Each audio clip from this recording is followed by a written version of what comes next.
Study of language chapter number 4 the sounds of language के study question आज हम करने जा रहे हैं। क्वेश्चन नंबर 1 आपके सामने है, what is the difference between a phoneme and an allophone. एक फनेम और एक एलोफोन में क्या डिफरेंस है? Difference is that substituting one phoneme for another changes both the pronunciation and meaning. Phoneme के चेंज होने से वर्ड के जो प्रोनाउंसिएशन और मीनिंग दोनों ही चेंज हो जाते हैं। और फोनीम जो है ये किसी भी वर्ड का जो इनिशियल साउंड होता है, फर्स्ट साउंड होता है, उसे हम फोनीम कहते हैं। और वो फर्स्ट साउंड अगर चेंज हो जाए तो उस वर्ड की प्रोनाउंसिएशन भी चेंज हो जाती है और मीनिंग भी चेंज हो जाते हैं। For example but, shut and gut. तो इन 3 वर्ड्स में आप देख सकते हैं जो फर्स्ट साउंड इनिशियल साउंड है वो डिफरेंट है, जिसकी वजह से इनकी प्रोनाउंसिएशन भी चेंज हो रही है और मीनिंग भी चेंज हो रही है। जबकि जो लास्ट साउंड है वो सेम है इन 3 ही वर्ड्स में। On the other hand substituting one allophone for another only changes pronunciation. जब हम एक एलोफोन को दूसरे एलोफोन से चेंज करें तो इससे सिर्फ और सिर्फ प्रोनाउंसिएशन ही चेंज होती है, वर्ड के मीनिंग पर कोई फ़र्क नहीं पड़ता।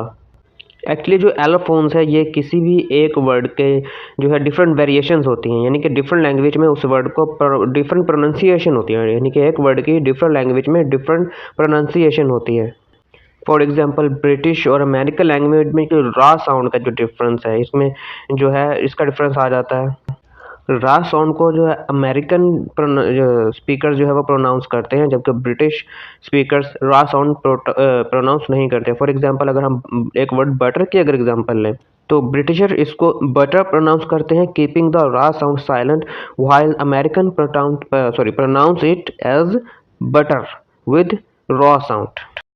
क्वेश्चन नंबर 2 ये कहता है कि एस्पायरेटेड साउंड्स कौन से होते हैं और नीचे जो वर्ड्स दिए गए हैं इनमें से कौन से साउंड जो है वो एस्पायरेटेड है या एस्पायरेशन के साथ हमें प्रोनाउंस करने हैं। So an aspirated sound is one pronounced with a stronger puff of air। तो aspirated sound एक ऐसा साउंड होता है जिसको हम एक stronger puff of air के साथ प्रोनाउंस करते हैं, यानी कि जिन्हें अब जब हम प्रोनाउंस करते हैं तो एक स्ट्रॉन्ग पफ ऑफ एयर, एक हवा का एक मजबूत हवा का झोंका जो है बाहर की तरफ आता है। फॉर एग्जांपल हमें बताना है कि इनमें जो वर्ड हमें फर्स्ट में दिए गए कौन से जो है वो एस्पायरेटेड है। तो हम इन्हें प्रोनाउंस करके देखेंगे वन बाय वन। जिनको प्रोनाउंस करते हुए हमें एक पफ ऑफ एयर फील होगा तो वो एस्पायरेटेड होंगे, और हम इसे ऐसे पता लगाएंगे कि इनको प्रोनाउंस करते वक्त हम अपने जो है हैंड को अपने मुंह के आगे, माउथ के आगे कर लेंगे, जिससे हमें जिस वर्ड को प्रोनाउंस करते हुए अगर हमें एक stronger puff of air feel होगा तो वो एस्पायरेटेड होंगे, और जिनको प्रोनाउंस करते हुए हमें एक stronger puff of air feel नहीं होगा वो एस्पायरेटेड नहीं होंगे। तो किल, फूल एंड टॉप में जो ख, प और ठ साउंड है ये जो है ये स्ट्रांगली एस्पायरेटेड है, और ये जब भी किसी इनिशियल साउंड होते हैं या किसी इनिशियल पोजीशन पर होते हैं तो ये एस्पायरेटेड ही होते हैं। जबकि अगर ये साउंड किसी वर्ड के मिड में या लास्ट में आ रहे हो तो ये नॉन एस्पायरेटेड होते हैं। So question number 3 states that which of the following words would be treated as minimal pair. तो जो नीचे गए जो हमें वर्ड दिए गए हैं इनमें से कौन से वर्ड मिनिमल पेयर्स होंगे। तो मिनिमल पेयर्स वो वर्ड्स होते हैं जिनमें एक साउंड्स के चेंज होने से वर्ड्स का मीनिंग ही चेंज हो जाते हैं। तो यहाँ हमारे पास बैन और बन जो है ये मिनिमल पेयर है, क्योंकि इनमें जो है एक बैन है और दूसरा है बन। तो इनके जो सेंट्रल साउंड्स हैं वो चेंज होने से इनके मीनिंग चेंज हो रहे हैं, जबकि जो इनिशियल और लास्ट साउंड है वो सेम है, यानी ब और ना साउंड ये दोनों सेम है। सिमिलरली फैट एंड पैट भी हमारे पास मिनिमल पेयर्स है, क्योंकि इनके जो इनिशियल साउंड्स है फ और फ ये चेंज होने से दोनों के वर्ड के मीनिंग ही चेंज हो रहे हैं, यानी कि फर्स्ट इनिशियल साउंड्स के चेंज होने से वर्ड का मीनिंग ही चेंज हो रहे हैं। तो ये हमारे पास मिनिमल पेयर है। जब कोई से दो वर्ड कॉमन फीचर्स शेयर करते हैं, features mean place of articulation and manner of articulation share कर रहे हो एक जैसे हैं उनके, तो वो उन्हें हम कहते हैं मिनिमल पेयर। फैट और फार को अगर हम देखें तो क्या ये मिनिमल पेयर्स हैं, तो इसमें जो लास्ट साउंड है रा और ठा ये डिफरेंट है, ठीक है। और इसके अलावा इनके जो सेंट्रल साउंड है वो भी डिफरेंट है, क्योंकि जो ये फैट है इसकी प्रोनाउंसिएशन है फैट, इसका जो सेंट्रल वॉवल है वो डिफरेंट है फार के सेंट्रल वॉवल से। इन दोनों की प्रोनाउंसिएशन डिफरेंट है, एक है फैट तो जबकि दूसरा है फार, इसलिए ये मिनिमल पेयर नहीं हो सकते, क्योंकि इनमें दो साउंड जो है वो डिफरेंट है, यानी कि ये मोस्टली जो है कॉमन फीचर्स शेयर नहीं कर रहे। तो फैट और फॉर में सेंट्रल वोवल भी डिफरेंट है, और जो लास्ट कॉन्सोनेंट साउंड्स है ठा और रा, ये भी डिफरेंट है। तो these are not minimal pairs. Pit and pat की बात करें तो ये भी मिनिमल पेयर्स हैं, क्योंकि इनमें सिर्फ सेंट्रल वोवल ही वेरी कर रहा है, जो इनिशियल और लास्ट साउंड्स हैं वो सेम है। बेल एंड बैट की अगर बात करें तो ये भी मिनिमल पेयर है, क्योंकि इसमें जो इनिशियल ब साउंड है वो सेम है, जबकि बस लास्ट कॉन्सोनेंट वो डिफरेंट है। इसी तरह बैट और वेट जो हैं ये भी मिनिमल पेयर्स हैं, क्योंकि इनमें जो इनिशियल साउंड है ब एंड व सिर्फ यही वेरी कर रहे हैं, जबकि लास्ट साउंड वो सेम है। इसी तरह टैप एंड टेप जो है इनको अगर देखें तो ये भी मिनिमल पेयर ही हैं, क्योंकि इनमें भी जो है जस्ट जो सेंट्रल वावल साउंड है वो डिफर कर रहा है, जैसे कि टैप है और टेप है। और जो टेप में जो लास्ट में ई है ये प्रोनाउंस ही नहीं होता है, ये जस्ट डिप्थोंग है सेंटर में। और टैप में जब टेप में ई, ये इसको तो हम ये प्रोनाउंसिएशन में तो आते ही नहीं, ये कोई साउंड है ही नहीं। तो टैप है और टेप हम पढ़ेंगे, एक ही जो लास्ट है इसकी प्रोनाउंसिएशन नहीं होती है। ज़रा टेप और टेल की अगर बात करें तो टेप में ये वाला साउंड है डिप्थोंग है, और टेल में जो है ये वाला साउंड है। तो जस्ट एक ही साउंड का डिफरेंस है, तो ये भी मिनिमल पेयर हैं।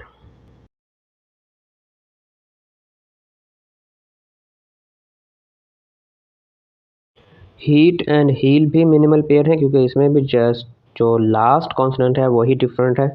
और मील और हील भी मिनिमल पेयर हैं, इसमें भी जस्ट जो है इनिशियल कॉन्सोनेंट डिफरेंट है।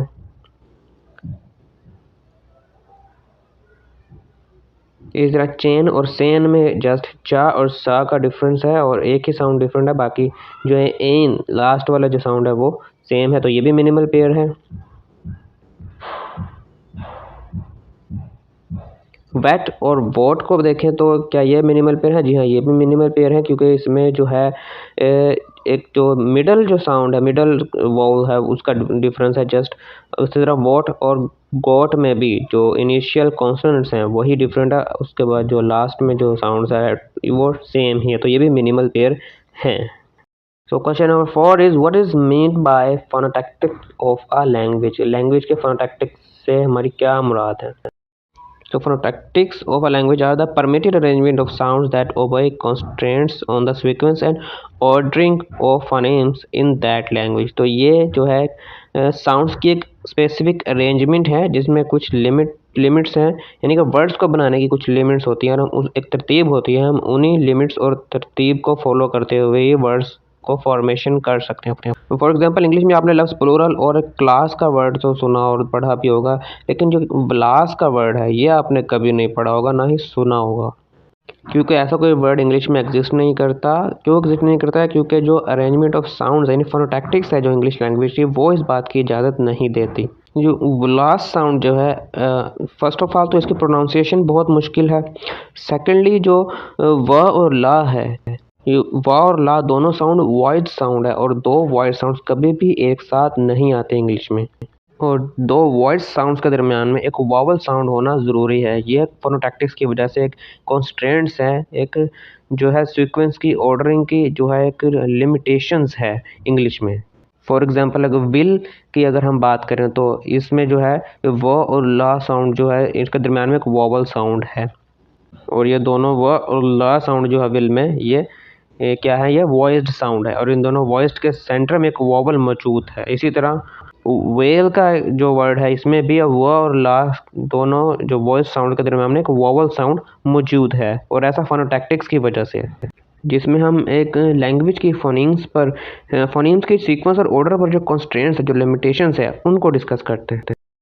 Question 5 states that what is the difference between an open and a close syllabus. Question 5 ये कहता है कि एक ओपन और क्लोज सिलेबस में क्या फ़र्क है। तो जो एक ओपन सिलेबल है वो हमेशा एक वावल साउंड पर एंड हो रहा होता है। फॉर एग्जांपल हु और जो वर्ड है ये, इसको आप देखें तो लास्ट में एक वावल साउंड है। और क्लोज सिलेबस वो सिलेबल्स होते हैं जिनके आखिर पे कांस्टेंट साउंड या कोई कोडा आ रहा होता है। फॉर एग्जांपल बूट का जो लफ्ज़ है, बट का जो लफ्ज़ है, इनके आखिर में ठ जो साउंड है ये कांस्टेंट या कोडा है।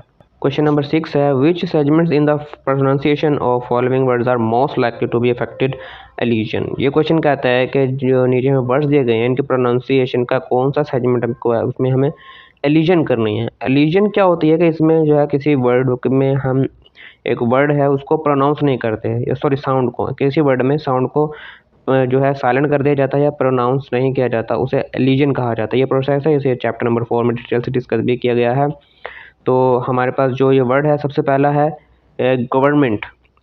इसमें जो है जो सेंट्रल ना साउंड है इसकी एलिजन की जाएगी, ये लफ्ज़ पढ़ा जाएगा government with the Alison of ना साउंड, यानी government, not government, is government. Okay, तो सेकंड है postman. This is not postman, टा साउंड जो है इसका एलिजन कर दिया जाएगा पोस्टमैन। सी पम्पकिन, जो सेंट्रल फा साउंड है ये इसकी एलिजन होगी इसमें जी। उसके बाद हमारे पास है सैंडविच, जो कि सैंडविच है, इसकी एक्चुअल प्रोनाउंसिएशन सैंडविच, जो डा साउंड है इसको हम प्रोनाउंस नहीं करते, ये एलिजन हो जाएगा। इसी तरह नेक्स्ट है विक्ट्री, दैट्स नॉट विक्ट्री, इसमें जो सेंट्रल श्वा साउंड की एलिजन होती है इसमें, schwa sound is affected by the elision. इसकी आप डिक्शनरी में भी अगर आप देखेंगे इसके प्रोनाउंसिएशन तो इसकी विक्ट्री है, तो इसकी जो श्वा साउंड है वो that is affected by Alison.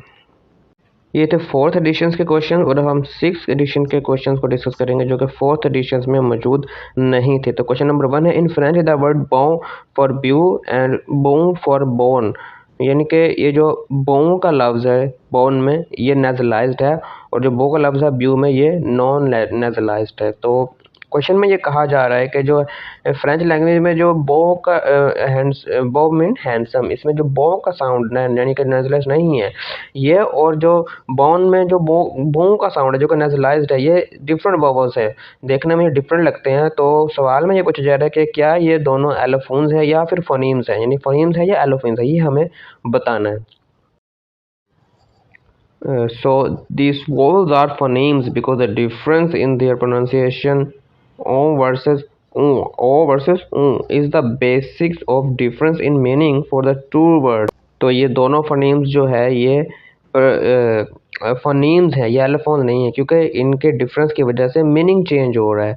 जो ब्यूम जो है जो कि नॉट नेजरलैंड ये हैंडसम के मीनिंग में आ रहा है और जो बो है बोन यानी कि गुड के मीनिंग में आ रहा है। अगर डिफरेंट मीनिंग चेंज हो जाए तो फिर वो फोनीम होता है, जबकि allophone just variation of a sound होते हैं, उनके चेंज होने से मीनिंग पर कोई जो है इफेक्ट नहीं पड़ता। इसीलिए ये जो है फोन्स हो सकते हैं, एलोफोन्स नहीं हो सकते, क्योंकि ये मीनिंग को चेंज कर रहे हैं, जबकि जो है एलोफोन्स जस्ट प्रोनाउंसिएशन को डिफर करते हैं और मीनिंग को मीनिंग पर उनका कोई असर नहीं होता। तो बहुत सी ऐसी लैंग्वेजेस हैं जिसमें जो है नेजलाइजेशन की वजह से फोनीम चेंज हो जाता है और वर्ड का मीनिंग भी चेंज हो जाता है जी। तो क्वेश्चन नंबर 2 है which English phoneme has the feature voiceless velar and stop. तो कौन सा फोनीम है जो कि वॉइसलेस है, वेलर है और स्टॉप है? तो वो खा साउंड है, जो कि वॉइसलेस भी है, वेलर है और स्टॉप साउंड है। वेलर इसकी प्लेस ऑफ आर्टिकुलेशन है और स्टॉप इसकी मैनर ऑफ आर्टिकुलेशन है। क्वेश्चन नंबर 4 में हमें बताना है कि जो फ्रेज़ है बिग ब्लैक बैग, क्या इसमें कोई मिनिमल पेयर या मिनिमल सेट या है मौजूद है या फिर इनमें से कोई भी मौजूद नहीं है? ना मिनिमल पेयर है ना ही मिनिमल सेट इसमें मौजूद नहीं है। तो इस फ्रेज़ में एक मिनिमल पेयर है बिग एंड बैग, ये दोनों मिनिमल पेयर हो सकते हैं क्योंकि इनका जो मिड वोवल है साउंड जो वो भी डिफरेंट है, और जबकि जो इनिशियल और लास्ट साउंड इनिशियल और लास्ट कॉन्सोनेंट्स है वो डिफरेंट है, तो इसलिए ये मिनिमल पेयर हो सकते हैं क्योंकि इसमें सिर्फ एक ही साउंड का डिफरेंस है। जबकि अगर हम ब्लैक की बात करें तो ये इन दोनों से काफ़ी डिफरेंट है, ये जो है कॉमन फीचर शेयर नहीं कर रहा है क्योंकि इसमें एक ला का साउंड है वो भी इसमें डिफर है और ख का साउंड है वो भी जो है बिग और बैग से मैच नहीं कर रहा, तो इसलिए ये मिनिमल पेयर में नहीं हो सकता। तो मिनिमल पेयर्स के बारे में हम पहले भी डिस्कस कर चुके हैं कि जिनमें जस्ट वन साउंड ही डिफर हो, ऐसे वर्ड जिसमें सिर्फ एक साउंड डिफरेंट हो बाकी साउंड जो है एक जैसे हो, तो वो मिनिमल पेयर हो सकते हैं। जैसे बिग हो गया, wig big wig etcetera, bag, rack and rat etcetera. तो अब अगर मिनिमल सेट की बात करें तो ये अगर हमारे पास ऐसे मिनिमल पेयर्स हों जिनकी तादाद 2 से ज़्यादा हो, जैसे बिग और बैग हैं, इसके साथ अगर हम कोई वर्ड ले लें, टैग का वर्ड ले लेते हैं, तो ये 3 वर्ड हो गए हमारे पास जो कि मिनिमल सेट पेयर में है। तो अब हमारे पास एक सेट बन गया। तो मिनिमल सेट और मिनिमल पेयर का डिफरेंस जैसे इतना है कि मिनिमल सेट में 2 से ज़्यादा जो है ऐसे वर्ड होंगे जिनमें जस्ट एक साउंड ही डिफर कर रहा होगा। क्वेश्चन नंबर 7 में हमें बताना है कि वर्ड ट्रैक में कौन सा साउंड जो है वो एक न्यूक्लियस है। तो ये न्यूक्लियस जो है ये वो साउंड्स होते हैं जो कि सेंटर में हम इन्हें कह सकते हैं। इसके बारे में हमने चैप्टर 4 में डिस्कस किया है डिटेल में। तो इसमें जो ए ट्रैक में जो ए का जो डिफ्थोंग है ये हमारे पास न्यूक्लियस है। कोई भी वॉवल या डिफ्थोंग अगर जो सेंटर में हो किसी वर्ड के, जैसे ट्रैक में है, तो वो न्यूक्लियस होता था। Question number 9 state that the nasal consonant in the everyday pronunciation of I can go, alveolar और वेलर। ये जो आई कैन गो का जो वर्ड है, जो एवरीडे प्रोनाउंसिएशन के हिसाब से इसमें जो नेजल कॉन्सोनेंट है वो एल्वेलर है या वेलर है, यानी हमें इसकी प्लेस ऑफ आर्टिकुलेशन बतानी है, जो कि यूजुअली अगर केयरफुली प्रोनाउंस किया जाए तो ये जो है एल्वेओलर होता है। यानी कि अगर हम नॉन नेटिव स्पीकर्स की बात करें तो वो केयरफुली इसको प्रोनाउंस करते हैं आई कैन गो। हमारी जो टंग है वो जो है एल्वेओलर पार्ट को टच कर रही होती है, टिप ऑफ द टंग। यानी एल्वेओलर पार्ट वो पार्ट होता है जो जिसमें हमारे दांत गड़े होते हैं, यानी कि दांत के पीछे का जो रफ सा जो हार्ड एरिया है वो एल्वेओलर है। लेकिन जो अगर हम नेटिव स्पीकर्स की बात करें तो उनके लिए वेलर होता है। ये इसमें जो एंगमा का साउंड है ये जो है इसकी प्रोनाउंसिएशन वेलर होगी, क्योंकि वो इतना फ्लुएंटली बोलते हो। अगर आप बोलें तो इसको आई कैन गो वो बोलते हैं। अगर आप इसको आई कैन गो के बजाय आई कैन गो बोलें तो आपकी जो टिप ऑफ द टंग है वो आपके जो एल्वेओलर को टच ही नहीं करेगी।